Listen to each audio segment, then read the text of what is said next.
नमस्कार विद्यार्थी मित्रांनो, मी सुरेश वराडे साखर एज्युकेशन यूट्यूब चॅनलमध्ये आपलं सर्वांचं स्वागत करतोय।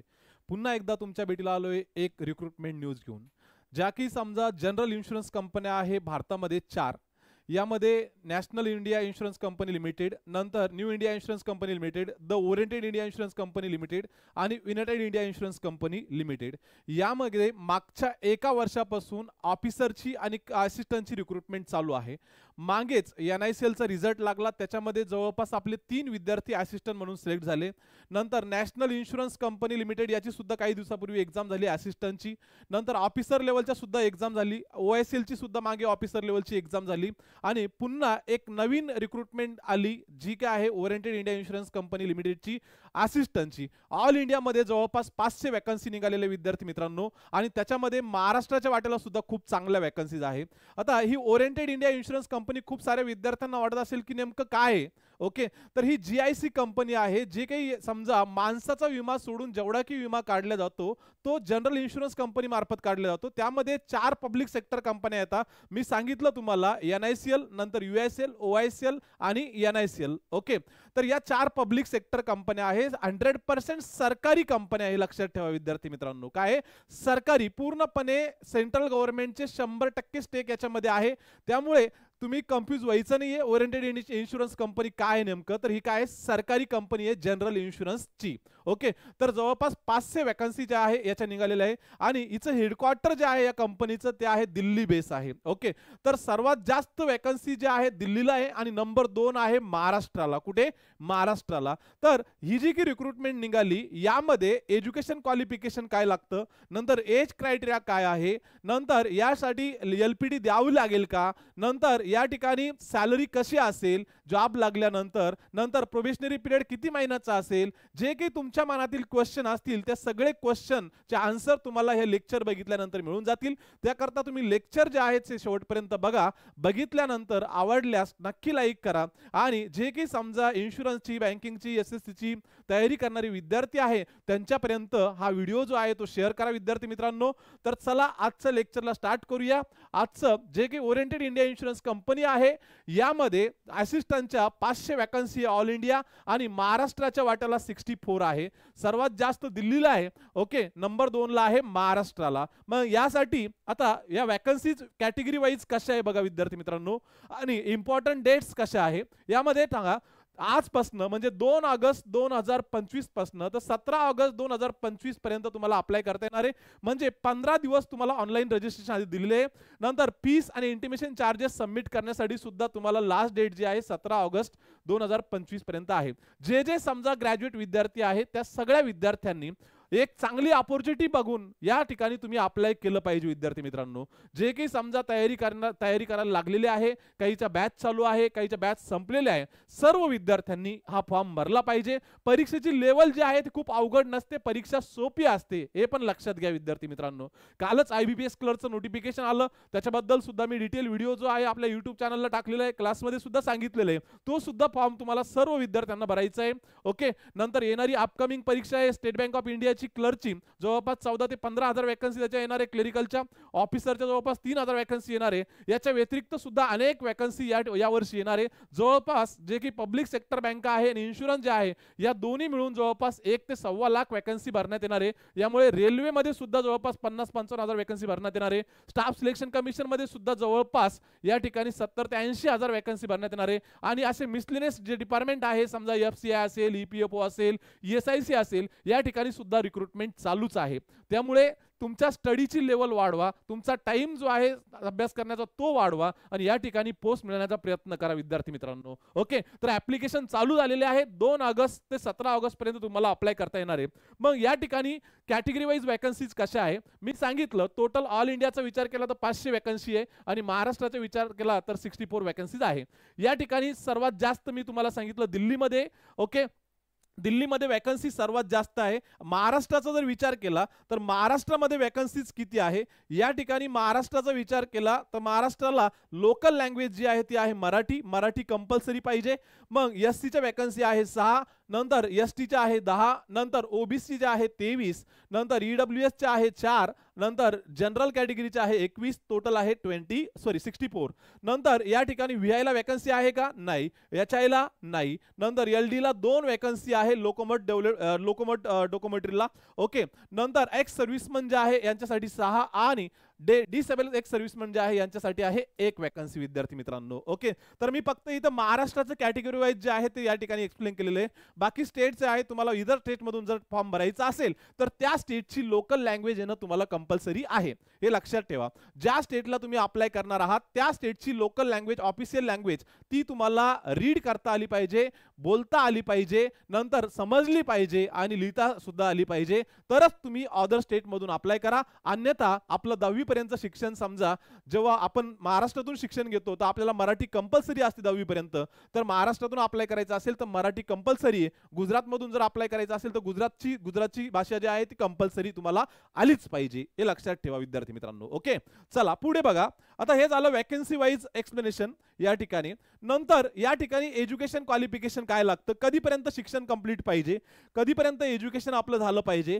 तर एज्युकेशन क्वालिफिकेशन मुद्दा जो आहे 31/7/2025 पर्यंत, म्हणजे 31 जुलै 2025 पर्यंत या ठिकाणी कोणताही ग्रॅज्युएट, त्यांनी सांगितलं कोणताही ग्रॅज्युएट या ठिकाणी अप्लाय करू शकतो, हे लक्षात ठेवा. कोणताही ग्रॅज्युएट या ठिकाणी अप्लाय करू शकतो. Any stream, okay, any discipline from a recognized university, okay, any equivalent qualification recognized as such by the central government. Okay, the candidate should have passed in English as one of the subject as a SSC, HSC /graduation level. त्यांचं म्हणणं आहे graduation पर्यंत एखाद्या वेळेस तुम्हाला English हा subject पाहिजे. Okay. Graduation पर्यंत त्या विद्यार्थ्यांनी अप्लाय करायचं आहे. आता ग्रॅज्युएशन पर्यंत 10वी पर्यंत पण इंग्लिश असतंच, 12वीला इंग्लिश असतं, ग्रॅज्युएशनला पण इंग्लिश लँग्वेज असतंच, त्यामुळे हा मुद्दा काही इथे खूप महत्त्वाचा ठरत नाहीये. ओके. तर हे लक्षात ठेवा, फक्त ग्रॅज्युएशन पाहिजे 31/7/2025 पर्यंत आणि इंग्लिश सब्जेक्ट तुमचा ग्रॅज्युएशनला किंवा 10वीला किंवा 12वीला असला पाहिजे. ओके. ते विद्यार्थी या ठिकाणी अप्लाय करू शकतात. ओके. मग या ठिकाणी कोण कोण अप्लाय करू शकतो, ग्रॅज्युएट कोणता, यामध्ये बीए असेल, बीकॉम असेल, बीएससी असेल, बीई असेल, बीफार्म असेल, वायसीएम मधून ग्रॅज्युएट झालेला असेल, इग्नो मधून ग्रॅज्युएट झालेला असेल. या ठिकाणी फक्त रेकॉग्नाइज्ड युनिव्हर्सिटी, ज्या युनिव्हर्सिटीला गव्हर्नमेंटची मान्यता आहे त्या युनिव्हर्सिटी मधून ग्रॅज्युएशन केलेले विद्यार्थी या ठिकाणी अप्लाय करू शकतात. क्लिअर आहे? ओके. मग याच्या सोबतच अजून काय पाहिजे, तुम्हाला ज्या स्टेटला अप्लाय करायचं आहे त्या स्टेटची रिजनल लँग्वेज तुम्हाला आली पाहिजे. रिजनल लँग्वेज, जसं महाराष्ट्राची मराठी आहे तर मराठीचं नॉलेज तुम्हाला वाचता आलं पाहिजे, लिहिता आलं पाहिजे आणि बोलता सुद्धा आली पाहिजे. ज्या स्टेटला तुम्ही अप्लाय करणार आहात त्या स्टेटची लँग्वेज तुम्हाला आली पाहिजे. क्लिअर आहे? नंतर as certain to candidate familiarity with the regional language of the state or united territory, a language test will be conducted before final selection. Candidates not found to be proficient in the regional language test would be disqualified. समजा ज्या स्टेटला तुम्ही apply केलं, समजा कर्नाटकामध्ये तुम्ही apply केलं आणि कर्नाटकाची जी काही लोकल लँग्वेज आहे कानडी तुम्हाला बोलता नाही आली, लिहिता नाही आली, वाचता नाही आली, तर त्या ठिकाणी तुमचं जे काही तुम्ही मेस मध्ये पास झाला, प्री मध्ये पास झाला, त्या सगळ्या मेहनतीवर पाणी फिरून जाईल, हे लक्षात ठेवा. मग अप्लाय करताना ज्या स्टेटची लँग्वेज आपल्याला येते त्याच स्टेट मधून अप्लाय करा. ओके. विनाकारण स्वतःचं डोकं वापरू नका. ज्या स्टेटचं त्या ठिकाणी तुम्हाला लँग्वेज येते त्याच स्टेटला तुम्ही अप्लाय करायचं आहे. कानडीमध्ये तुम्हाला कानडीमध्ये बोलता येणार आहे का? नाही. मग तुम्ही काय करा, मराठी बोलता येते, लिहिता येते, वाचता येते, तर मराठी महाराष्ट्रातूनच अप्लाय करा आणि वॅकन्सी सुद्धा कुठे जास्त आहे, महाराष्ट्रातच जास्त आहे. क्लिअर आहे? ओके. चला पुढे बघा विद्यार्थी मित्रांनो. पुढे या ठिकाणी बघा. आता पुढे एज्युकेशन क्वालिफिकेशनचा मुद्दा आपला क्लिअर झाला. ओके. या ठिकाणी एज्युकेशन क्वालिफिकेशन जो आहे तो मुद्दा आपला इथे क्लिअर झाला. नंतर एज क्रायटेरिया काय आहे, कधीपर्यंत आपलं मिनिमम एज आणि मॅक्झिमम एज कन्सिडर केला जाईल हे समजून घ्या. 31/7/2025 पर्यंत 31/7/2025 पर्यंत ज्यांचं वय मिनिमम 21 वर्ष कंप्लीट आहे आणि मॅक्झिमम 30 वर्षापेक्षा जास्त नाहीये, जे काही समजा 30 वर्ष मॅक्झिमम जनरल कॅटेगरी आणि ईडब्ल्यूएस कॅटेगरीसाठी, ओके, एक नंतर ओबीसी कॅटेगरीसाठी 3 वर्ष वाढून आहे आणि SC ST साठी 5 वर्ष आणि PWD कॅन्डिडेटसाठी 40 आपलं 10 वर्ष. या ठिकाणी ओबीसी साठी मॅक्झिमम किती आहे 33 वर्ष. मिनिमम सर्वांसाठी सिमिलर आहे. ओके, मॅक्झिमम जे आहे रिलॅक्सेशन आहे या ठिकाणी SC ST साठी आहे 35 वर्ष आणि PWD कॅन्डिडेटसाठी आहे 40 वर्ष. ओके, तर हा एज क्रायटेरिया आहे तुम्हाला अप्लाय करण्यासाठी OSL असिस्टंटसाठी. क्लिअर आहे? ओके, चला पुढे बघा. मग या ठिकाणी ऍप्लिकेशन फीस कशी आहे? ऍप्लिकेशन फीस जे आहे जनरल EWS आणि ओबीसी कॅटेगरीचे विद्यार्थी जे आहे यांच्यासाठी 850 रुपये GST कन्सिडर करून. ओके, नंतर SC ST PWD कॅन्डिडेट जे आहे यांच्यासाठी 100 रुपये आहे. ओके, नंतर हे सगळ्या कन्सिडर करून या ठिकाणी 100 रुपये फीस आहे आणि यांच्यासाठी आहे 850 रुपये. क्लिअर आहे? तर ऍप्लिकेशन फीस जे आहे 850 आणि 100 रुपये या ठिकाणी OSL ने ठेवलेली आहे. ओके, क्लिअर आहे? नंतर या ठिकाणी एक्झाम सेंटर प्रीचे कोणते आहे, मेनचे कोणते आहे? आता प्रीचे सर्व सेंटर आहे एक्झाम सेंटर. यामध्ये मुंबई, नवी मुंबई एक्झाम सेंटर जे आहे प्रीचे मुंबई, नवी मुंबई, ठाणे, नंतर MMR छत्रपती संभाजीनगर, पुणे, नागपूर, नंतर नाशिक आहे, नंतर कोल्हापूर, जळगाव, नांदेड, अमरावती, अकोला आणि लातूर हे सगळे प्री साठी आहे. आणि जे तुम्हाला येलो कलर मध्ये दिसत आहेत मुंबई, नवी मुंबई, ठाणे, MMR आणि पुणे हे जे आहे हे मेन्स एक्झाम साठी आहे. हे लक्षात ठेवा. जे येलो कलर मध्ये तुम्हाला दिसतात ते फक्त मेन्सचे सेंटर आहे आणि सॉरी प्री आणि मेन्स दोन्हीचे पण आहे, परंतु जे व्हाईट कलर मध्ये दिसतात ते फक्त प्री साठी. ओके, आणि येलो मध्ये जे दिसतात ते प्री आणि मेन्स साठी सुद्धा आहे. तर हे एक्झाम सेंटर उपलब्ध आहे. नंतर बघा या ठिकाणी सर मग ऑनलाईन एक्झामचा पॅटर्न कसा आहे? प्री एक्झामला कोणते क्वेश्चन आहे, नंतर कोणते सब्जेक्ट आहे, कोणत्या सब्जेक्टला किती मार्क्स आहे, नंतर मेन्स एक्झामला कोणते सब्जेक्ट आहे, कोणत्या सब्जेक्टला किती क्वेश्चन किती मार्क आहे, या सगळ्या गोष्टी आपल्याला जाणून घ्यायच्या आहे विद्यार्थी मित्रांनो. या ठिकाणी बघा प्री एक्झाम जी आहे आपली 3 सेक्शन मध्ये असेल. यामध्ये प्री एक्झाम जे आहे या ठिकाणी 3 सब्जेक्ट असेल, तुम्हाला 3 सेक्शन्स. ओके, 100 मार्काची प्री एक्झाम होईल. ऑब्जेक्टिव्ह असेल, ऑनलाईन टेस्ट असेल, TCS कंडक्ट करेल तुमची एक्झाम्स. ओके, तुम्हाला 2 फेस मधून या ठिकाणी जायचंय. प्री आणि मेन्स या एक्झाम तुम्हाला द्यायच्या आहे आणि त्याच्यानंतर तुम्ही मेन्स एक्झाम क्वालिफाय केल्यानंतर तुम्हाला ज्या स्टेटला तुम्ही अप्लाय केलेला आहे त्या स्टेटची रिजनल लँग्वेजची टेस्ट तुम्हाला द्यायची आहे फायनल सिलेक्शनच्या अगोदर.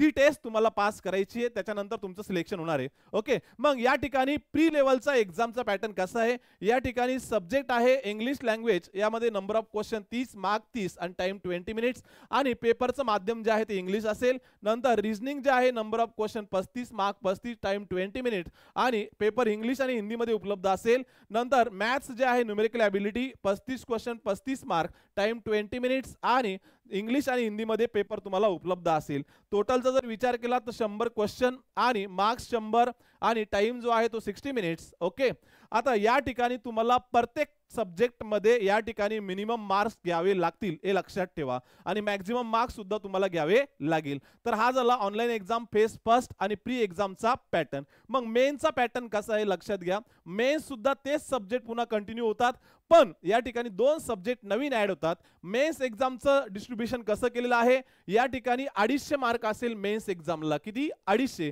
ऑब्जेक्टिव्ह आहे, इथे सुद्धा डिस्क्रिप्टिव्ह नाहीये. नंतर किती तास दिलेले तुम्हाला? 2 आवर्स दिलेले, 2 आवर्स दिलेले आहे. नंतर सब्जेक्ट जे आहे इंग्लिश लँग्वेज 40 क्वेश्चन 50 मार्काला, म्हणजे एका क्वेश्चनला जवळपास 1.25 मार्क आहे आणि या ठिकाणी 30 मिनिट दिलेले आहे आणि जे की समजा मीडियम असेल परीक्षेचं ते आहे इंग्लिश. नंतर रिजनिंग जे आहे 40 क्वेश्चन 50 मार्काला, टाइम दिलेला 30 मिनिट्स. ओके, आणि इंग्लिश आणि हिंदीमध्ये पेपर उपलब्ध असेल. नंतर न्यूमेरिकल ॲबिलिटी ओके, क्वांटिटी ऑप्टिट्यूड नाहीये, पेपरची डिफिकल्टी लेवल सोपी असेल न्यूमेरिकल ॲबिलिटी म्हटल्यानंतर. 40 क्वेश्चन 50 मार्काला, टाइम दिलेला 30 मिनिट्स आणि इंग्लिश आणि हिंदीमध्ये पेपर उपलब्ध असेल. या ठिकाणी कम्प्युटर हा जो सब्जेक्ट आहे 40 क्वेश्चन 50 मार्काला आहे, म्हणजे या ठिकाणी तुम्हाला कम्प्युटरची स्टडी सुद्धा करायचे, म्हणजे प्रत्येक सब्जेक्टला इक्वल वेटेज दिलेलं या ठिकाणी लक्षात ठेवा. नंतर इथे 50 मार्क, नंतर 15 मिनिट आणि टाइम हे लँग्वेज जे आहे इंग्लिश आणि हिंदीमध्ये उपलब्ध आहे. आणि जनरल अवेअरनेस जे आहे या ठिकाणी 40 क्वेश्चन 50 मार्काला, टाइम दिला 15 मिनिट आणि इंग्लिश आणि हिंदीमध्ये उपलब्ध आहे. नंतर क्वेश्चन जे आहे टोटल या ठिकाणी 200 आणि मार्क्स 250 आणि टाइम दिलेला आहे 120 मिनिट्स. आता मेनचा पेपर असेल. यानंतर तुमची रिजनल लँग्वेज टेस्ट होईल. ज्या स्टेटला तुम्ही अप्लाय केलं त्या स्टेटची लोकल लँग्वेज तुम्हाला येते की नाही आणि त्याच्यानंतर तुमचं सिलेक्शन होणार आहे विद्यार्थी मित्रांनो. ठीक आहे, तर हा मेनचा पॅटर्न तुमच्या समोर मी ठेवला. ओके, नंतर आता रिजनल लँग्वेज टेस्ट म्हणजे काय नेमकं. Okay, candidate qualifying the online main examination will be shortlisted and call for regional language test before final selection. No separate mark will be awarded for regional language test. This state will be only qualifying in nature. A final selection will be made on the basis of the performance in the online main examinations, subject to qualifying the regional language test. Merely satisfying the eligibility norms do not entitle the candidate to be called for online examination and regional language test. In case of equal marks score by the test, last two or more candidates in the merit list, the candidate senior most in age will be shortlisted for further process. The regional language test will be of qualifying nature only. No score will be allotted for the same. आता त्यांचं काय म्हणणं आहे पूर्ण मी वाचल्यानंतर तुम्हाला समजून सांगतोय की रिजनल लँग्वेज मेन्स एक्झाम तुम्ही क्वालिफाय केल्यानंतर तुमची रिजनल लँग्वेज टेस्ट होईल. ज्या स्टेटला तुम्ही अप्लाय केलं त्या स्टेटची लोकल लँग्वेजची टेस्ट होईल. नंतर ही लोकल लँग्वेजची टेस्ट जे आहे त्याचे मार्क कन्सिडर केल्या जाणार नाही. ओके, त्याचे मार्क कन्सिडर केल्या जाणार नाही. नंतर फक्त ही काय असेल क्वालिफाईंग नेचर असेल. काय असेल क्वालिफाईंग नेचर. मार्क कोणत्या मार्कावर तुमचं सिलेक्शन होणार आहे फक्त मेनच्या मार्कावर तुमचं सिलेक्शन होणार आहे. Final selection will be made basis of the performance in online mains examinations. Okay, नंतर पुन्हा सांगितलं की फक्त क्वालिफाईंग नेचर आहे जी की रिजनल लँग्वेज टेस्ट आहे. पण जर तुम्ही क्वालिफाय नाही झालं रिजनल लँग्वेज टेस्ट तर तुम्हाला डिस्क्वालिफाय केल्या जाईल हे लक्षात ठेवा. नंतर सिलेक्शन झाल्यानंतर समजा दोन कॅन्डिडेटला सेम मार्क मिळाले तर एज वाईज तुम्हाला सिलेक्शन केल्या जाईल. दोन उमेदवाराला सेम मार्क मिळाले तर एज वाईज या ठिकाणी काय केलं जाईल सिलेक्शन दिल्या जाईल. ज्याचं एज जास्त आहे त्याला प्रिफरन्स दिला जाईल, ज्याचं एज कमी आहे त्याला प्रिफरन्स नाही दिला जाणार हे लक्षात घ्या. नंतर सर सॅलरी कशी आहे.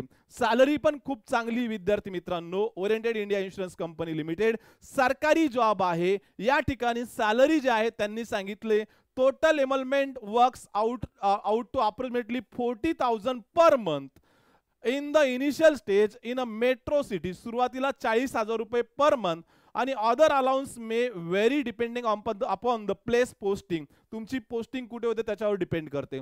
Apart from allowance other benefits such as a lump sum domiciliary medical benefit भेटणार आहे तुम्हाला. नंतर membership of group mediclaim policy. नंतर reimbursement of hospitalisation expenses, leave, travel subsidy and other staff welfare scheme would be as per the rules of the company. या सगळ्या गोष्टी तुम्हाला salary व्यतिरिक्त भेटणार आहे, त्याच्यामुळे सगळ्यांनी अप्लाय करा. ओके, नंतर प्रोबेशनरी पिरियड कितीचा आहे.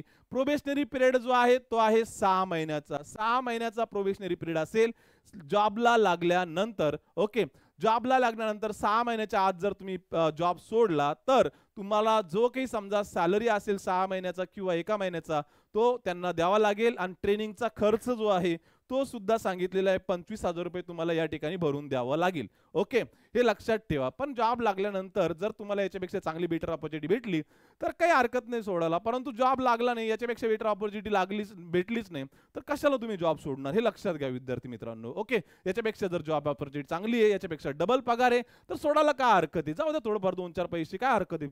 ओके, तर या ठिकाणी आहे प्रोबेशनरी पिरियड 6 महिन्याचा. ओके, चला पुढे. नंतर ऍप्लिकेशन करण्यासाठी काय काय गोष्टी आपल्याजवळ पाहिजे.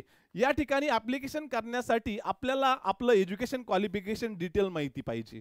नंतर डेट ऑफ बर्थ जे आहे 10वीच्या बोर्ड सर्टिफिकेट नुसार, ईमेल आयडी जो बदलणार नाही तो, मोबाईल नंबर जो चेंज होणार नाही तो, आयडी प्रूफ आधार कार्ड असेल पॅन कार्ड असेल जे असेल ते समजा.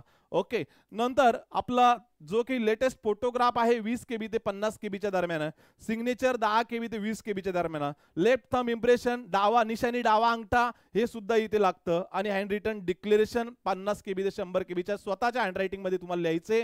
याचं OSLचं हँड रिटन डिक्लेरेशन जे आहे आपलं टेलिग्राम चॅनल जे आहे साकार एज्युकेशनचं याच्यावर मी पोस्ट केलेलं आहे. नंतर IBPS क्लर्कचं सुद्धा हँड रिटन डिक्लेरेशन मी टाकलेलं आहे. ओके, काही अडचण आली फॉर्म भरताना सरळ सरळ कॉल करा, ऑफिसला व्हिजिट द्या. ओके, आमचे 2 जण जे काही स्टाफ मेंबर आहे या ठिकाणी उपलब्ध आहे तुमच्या मदतीसाठी. त्यामुळे जे काही समजा तुम्ही फॉर्म भरताय, फॉर्म भरण्यासाठी काही अडचण आली तर कॉल करा, कॉलवर सुद्धा तुम्हाला आन्सर दिला जाईल. त्याचं टेन्शन घ्यायचं नाही. कॉल कसा करू काय करू त्याचा विचार करायचा नाहीये. ओके, तर या पद्धतीने तुम्हाला फॉर्म भरायचा आहे. ओके, नंतर पुढे बघा, जे काही समजा नवीन विद्यार्थी आहे, बिगिनर्स विद्यार्थी आहे, त्यांच्या मनामध्ये इच्छा आहे बँकिंगची इन्शुरन्सची तयारी करायची आहे, स्टार्ट करायची आहे, तर अशा विद्यार्थ्यासाठी आपण येत्या 5 ऑगस्ट पासून नवीन बॅच जी आहे ती लॉन्च करतो. सकाळची 7:30 टाइम जो असेल आपला तो असेल सकाळी 7:30 ते 11:30. डेली आपलं 3 लेक्चर असेल, यामध्ये लॉजिकल रिजनिंग, मॅथ्स आणि इंग्लिश. ओके, संडेला मेगा सेशन असेल आपल्याकडे जनरल अवेअरनेस आणि फायनान्शियल अवेअरनेसचं. यासाठी आपण सुरुवातीचे 3 दिवस डेमो लेक्चर स्टार्ट करते 5 ऑगस्ट पासून. जे इंटरेस्टेड कॅन्डिडेट्स आहेत त्यांनी आपलं ऑफलाईन लेक्चर अटेंड करायचं आहे, साकार एज्युकेशन, नाशिक, गंगापूर रोड या ठिकाणी. ओके, तुम्हाला फॅसिलिटीज काय काय भेटणार आहे या ठिकाणी, जो काही स्टाफ असेल या ठिकाणी शिकवण्यासाठी त्यांनी स्वतः या बँकिंगच्या एक्झाम क्वालिफाय केलेले आहे. नंतर स्टडी मटेरियल तुम्हाला लेटेस्ट अपडेटेड स्टडी मटेरियल तुम्हाला भेटणार आहे. या ठिकाणी इंटरव्ह्यूची प्रिपरेशन करून घेतलं जाणार आहे. नंतर अभ्यासिका या ठिकाणी तुम्हाला उपलब्ध असणार आहे, कम्प्युटर लॅब उपलब्ध असणार आहे आणि जोपर्यंत तुमचं सिलेक्शन होणार नाही तोपर्यंत तुम्हाला आमचा सपोर्ट असणार आहे. विद्यार्थी मित्रांनो, या सगळ्या गोष्टी तुम्हाला एका ठिकाणी भेटणार आहे. तर मग वाट कशाची बघताय, लवकरात लवकर 5 ऑगस्ट पासून सकाळी 7:30 या डेमो लेक्चर अटेंड करा आणि आपलं भविष्य जे आहे ते निश्चित करा विद्यार्थी मित्रांनो.